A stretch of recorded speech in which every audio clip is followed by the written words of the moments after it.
Let's face it, the best part of Pokemon is the toys. And I don't mean merchandising, I mean the strange technology that humans are inclined to create in a world filled with near-magical monsters. Case in point, the Pokedex. Sure, it's a crucial point of one of your earliest fetch quests, but when you get right down to it, who wouldn't want a device capable of scanning, cataloging, and dispensing information on whatever strange-looking creatures you come upon? There have been imitations before, but we've been waiting a long time for the kind of technological marvel that we were promised back in 1997. Ladies and gentlemen, the wait is over. Well, if you're only concerned with the latest generation, that is. And given that Nintendo's current policy for their official Pokemon championships allows only the Generation 5 monsters, it's the most relevant. Also, you don't start with all the information. Everything aside from the starting evolutions and a few others requires either receiving the data from a friend or just waiting for your daily entry to be unlocked. Even with this application that has no game mechanics whatsoever, you have to wait for unlocks. But worst case scenario, a couple months later and you have the full roster. So what can you do with them? Well, the most obvious idea is to look at the little critters in 3D. And they do look good.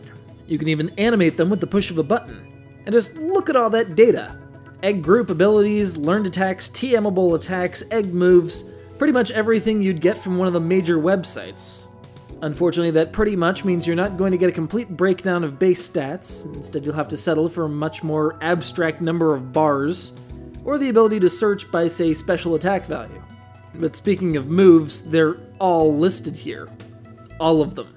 All 550-some. Even moves like Conversion 2, which aren't actually used by any 5th-gen Pokemon, leaving hope that eventually it'll be expanded to include all 600 and whatever number. These attacks are even sortable by type, base power, or how likely your opponent is to throw his DS at you when you use it. Don't hate me, hate Cross Scissor.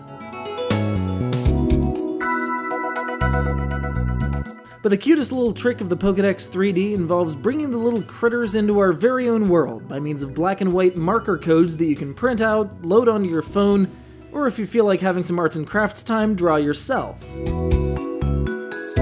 Just fire up the AR camera, take a look at the code, and blam! Instant Pokemon. And yes, this supports the 3D capability of the screen, even if you can't see it here. The downside is that keeping optimal viewing distance from the screen as you pan around a code on a table or something can be a little on the difficult side.